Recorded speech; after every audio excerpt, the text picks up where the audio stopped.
saya akan menjelaskan tentang realisme dan neorealisme dalam hubungan internasional. Perkembangan disiplin ilmu hubungan internasional tidak terlepas dari perspektif-perspektif para ahli yang memiliki paham yang berbeda-beda. Hal ini terlihat dari perdebatan-perdebatan besar yang telah terjadi setelah Perang Dunia Pertama. Perdebatan besar pertama yang paling dikenal oleh cendekiawan HI ataupun semua orang yang mempelajari HI adalah perdebatan antara kaum liberalis dan kaum realis.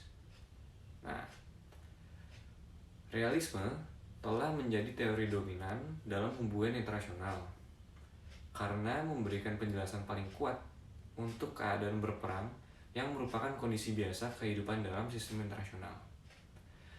Kaum realis sendiri memiliki asumsi-asumsi dasar dalam hal ini. Di antaranya adalah melihat secara pesimis terhadap sifat dasar manusia. Kaum realis memandang bahwa manusia cenderung mementingkan diri sendiri, serta berambisi untuk berkuasa. Selain itu, asumsi lain dari realisme adalah bersikap skeptis terhadap kemajuan politik, baik domestik maupun internasional, serta memandang bahwa hubungan internasional bersifat konfliktual yang hanya bisa terselesaikan melalui jalur perang. Asumsi dasar terakhir dari realisme adalah menjunjung tinggi kelangsungan hidup suatu negara serta nilai-nilai keamanan nasional, karena negara merupakan aktor utama dalam hubungan internasional. Aktor lain seperti organisasi internasional, individu-individu, dan lain-lain tidaklah sepenting aktor negara. Terdapat beberapa tipe realisme dari berbagai cendekiawan pada masa klasik maupun modern.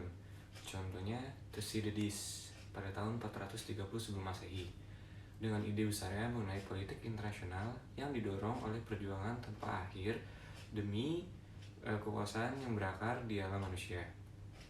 Keadilan, hukum, dan masyarakat dibatasi bahkan tidak memiliki tempat. Dalam realisme struktural modern atau neorealisme, contohnya terdapat di Rousseau dan Waltz, dengan ide besarnya yang berasal dari keadaan perang bukan berasal dari sifat manusia, tapi sistem anarkis yang menumbuhkan rasa takut, cemburu, curiga, dan ketidakamanan. Konflik dapat muncul bahkan jika si pelaku tidak memiliki niatan buruk terhadap satu sama lain. Terdapat alasan-alasan baik untuk menggambarkan berbagai jenis realisme.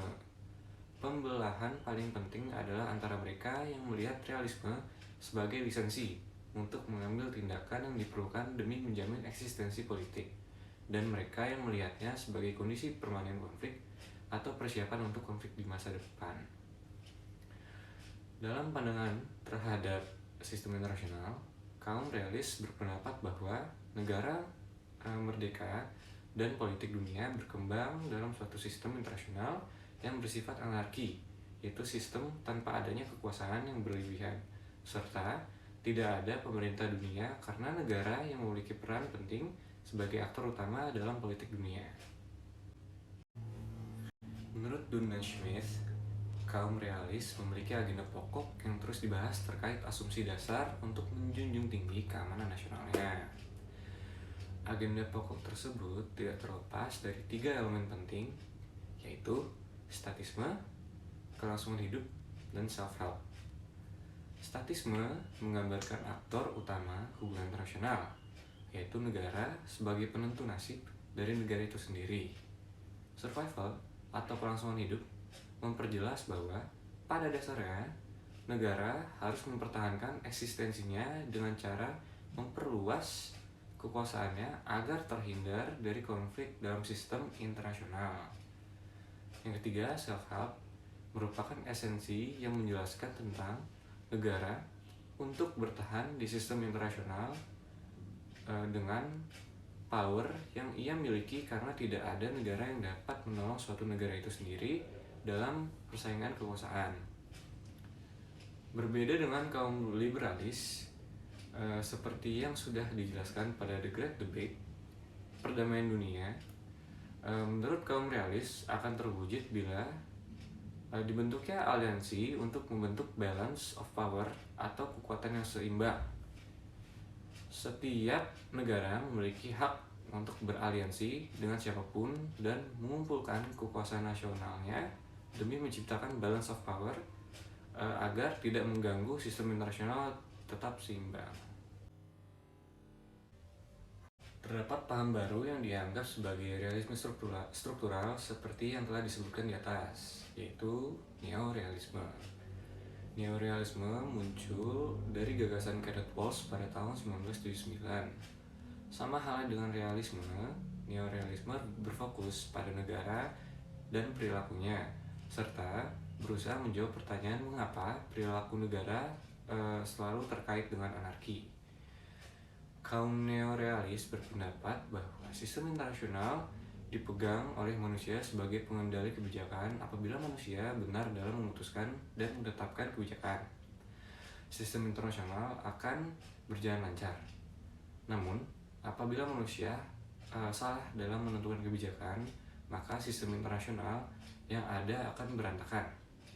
Dalam mewujudkan perdamaian internasional, kaum neorealis menyatakan perlu adanya perimbangan kekuatan yang dibangun berdasarkan sistem bipolar, karena sistem bipolar lebih stabil, juga lebih menyediakan dan menjamin perdamaian dan keamanan yang lebih baik dibanding dengan sistem multipolar. Selain itu, jumlah konflik negara-negara berkekuatan besar lebih sedikit, dan hal ini akan mengurangi kemungkinan negara-negara berkekuatan besar untuk berperang. Dengan demikian, dapat disimpulkan bahwa realisme merupakan sebuah paham yang memunculkan perspektif dalam hubungan internasional. Perspektif yang terbentuk merupakan hasil dari asumsi-asumsi dasar yang merupakan hasil berpikir kaum realis, diantaranya adalah pesimisme dalam sifat dasar manusia, skeptisme terhadap politik, serta hubungan internasional yang bersifat konfliktual. Neorealisme lahir setelah Perang Dunia Kedua, setelah runtuhnya kejayaan kaum liberalis. Saya beropini neorealisme yang merupakan hasil pemikiran Walsh tahun 1979 memiliki perspektif yang mirip dengan realisme, tetapi lebih menyempurnakan realisme dari sebelumnya yang sempat kalah pamor dari kaum liberalis. Walaupun lahir sebagai turunan dari realisme, neorealisme berhasil melahirkan perspektif baru yang lebih luas dari realisme dalam hubungan internasional. Setelah tak terhentikannya perdebatan besar pertama antara kaum liberalis dan kaum realis. Demikian pemaparan materi pada video kali ini. Kurang lebihnya mohon maaf. Assalamualaikum warahmatullahi wabarakatuh.